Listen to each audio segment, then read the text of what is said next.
Buenos días. Vamos a hacer el repaso de la unidad 10, el equilibrio y los cambios en la economía, para el nivel de economía de primero de bachillerato. Empezamos con el funcionamiento global de la economía. A todos nos gustaría que la economía tuviera un crecimiento estable, que el nivel de precios se mantuviera y sobre todo que existiera pleno empleo. Pero eso no es así. Esos son los objetivos macroeconómicos más importantes que tiene el Estado: el crecimiento, el empleo, la estabilidad de precios. La estabilidad de precios corresponde sobre todo al Banco Central Europeo. Bien, entonces, ¿por qué pasamos crisis como la que llevamos desde el año 2008? ¿Qué factores influyen en que la economía no crezca linealmente? Los tres factores más importantes son las fuerzas del mercado, las perturbaciones externas y las actuaciones del gobierno, la política económica. Vamos a verlos con un poquito más de detalle. ¿Por qué hay cambios en la realidad económica de un país? Las fuerzas internas del mercado.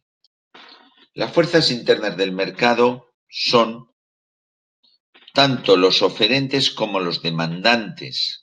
Cuando estudiábamos el mercado de un producto, veíamos que el precio de equilibrio no es estable, se mueve. ¿Por qué? Porque hay desplazamientos de la demanda y desplazamientos de la oferta. Estos desplazamientos, por ejemplo, de la demanda hacia la derecha, provocan que el nivel de precios aumente, que el precio de un producto aumenta. Si aumentan el precio de todos los productos, el nivel de precios aumenta.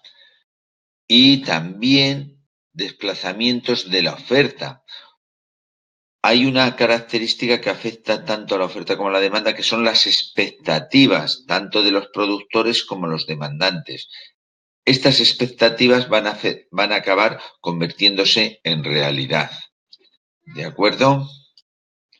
Por otro lado, tenemos las perturbaciones externas. Las perturbaciones externas no son controlables, no vienen, como su propio nombre indica, del exterior. Por ejemplo, una guerra, una sequía, variaciones en los precios de las materias primas, catástrofes naturales. Las variaciones externas a la economía de un país le pueden afectar positiva o negativamente. Y, por último, tenemos las políticas del gobierno. Las políticas del gobierno, sus objetivos: conseguir el pleno empleo, el crecimiento económico. ¿Cómo lo intentan? Si hay una inflación, bajar el nivel de inflación. Entonces, ¿cómo lo hacen? Pues, por ejemplo, si es una política expansiva, pueden aumentar el gasto público, aumentar las transferencias a las familias para que aumente su renta disponible, bajar los impuestos.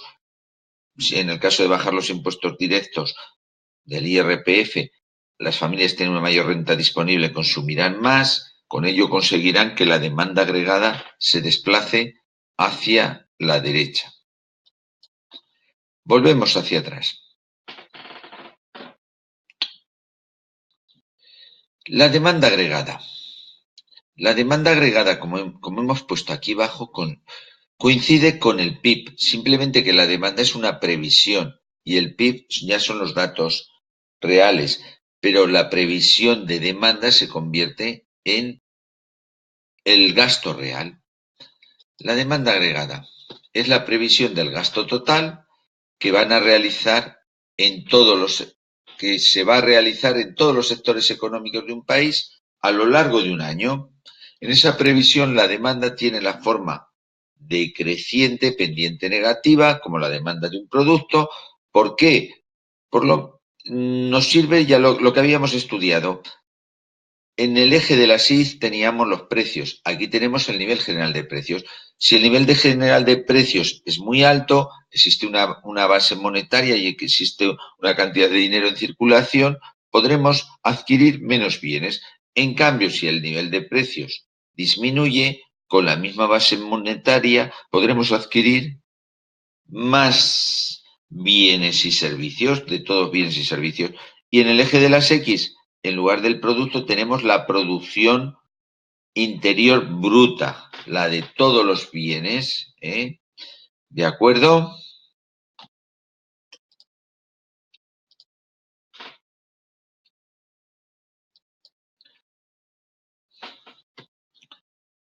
La demanda agregada, es la cantidad total que están dispuestos a gastar a los consumidores, empresas, Estado y en el extranjero, en las exportaciones netas, durante un año. ¿Qué variable es la que tiene un mayor peso en la demanda agregada? El consumo de las familias. La inversión que la llevan a cabo sobre todo las empresas, pues bien, tiene un peso sobre un 20% y el gasto público sobre otro 20%, pero el consumo de las familias, esa es la variable más importante en la demanda agregada, un 60% aproximadamente. Luego es importante, si a la demanda agregada le quitamos el saldo de exportaciones netas, tenemos la variable demanda nacional o demanda interna, que es simplemente la demanda agregada menos las exportaciones netas. Y lo que sí que tenemos que tener claro, cuál es la diferencia entre el PIB y la demanda agregada. El PIB se calcula a posteriori, y ya es un gasto final y real. Es una economía positiva, es lo que ha ocurrido. Mientras que la demanda agregada es una previsión del gasto total que se va a realizar. Luego tenemos muy importante por qué cambia la demanda agregada. Vamos a ver, la demanda agregada, cuando hay movimientos hacia arriba o hacia abajo de la demanda que únicamente dependen del nivel general de precios, a cuando hay un desplazamiento hacia la derecha o hacia la izquierda. En azul tenemos desplazamientos hacia la derecha y en rojo desplazamientos hacia la izquierda de la demanda agregada. ¿Qué significa un desplazamiento a la derecha? Significa que a ese nivel de precios se va a demandar más bienes y servicios de todos, ¿no? La demanda agregada se desplaza hacia la derecha. Igual nivel de precios, el Producto Interior Bruto va a ser mayor, se va a demandar mayor cantidad. ¿De qué depende? De las expectativas de las familias y de las empresas, de la riqueza de las familias, de la política monetaria del Banco Central Europeo, política monetaria expansiva, desplazar la demanda a la derecha, bajo el tipo de interés, y bajo el tipo de interés la inversión aumenta. Política fiscal expansiva de la política del gobierno, aumentar el gasto público, disminuir los tipos impositivos, disminuir los impuestos para que quede mayor renta disponible también. Y, por supuesto, una política que consigamos aumentar las exportaciones y disminuir las importaciones, la política exterior, también nos ayudará a que la demanda agregada se desplace hacia la izquierda.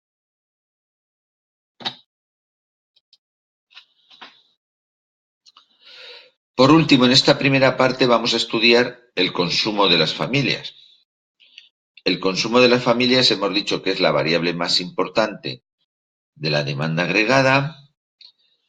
Es el gasto que llevan a cabo las familias en bienes y servicios en un periodo, generalmente un año, que incluye bienes duraderos, muebles, coches, electrodomésticos, perecederos, comida, ropa y servicios, transporte, educación, sanidad.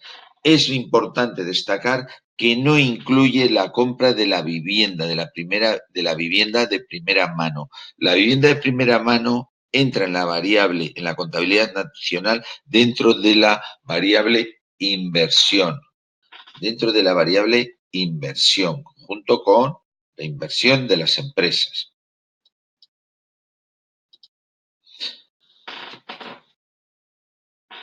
¿De qué factores depende? Depende de la renta disponible de las familias, de la riqueza que tengan las familias, de los tipos de interés y facilidades para obtener crédito y de las expectativas sobre las condiciones futuras. La renta disponible. Tenemos que recordar que la renta, el Producto Interior Bruto, la renta bruta, para hallar la renta disponible teníamos que sumarle únicamente las transferencias del Estado, pero les debíamos restar sobre todo los impuestos indirectos, los impuestos directos, el IRPF y el impuesto sobre sociedades, los beneficios no distribuidos y también las cotizaciones a la seguridad social. Aquí os pongo un pequeño gráfico de los 10 municipios que más renta declaran. Podemos buscar en Internet información sobre cuál es la renta declarada en nuestro código postal. En la agencia tributaria lo tenemos. Muchas gracias.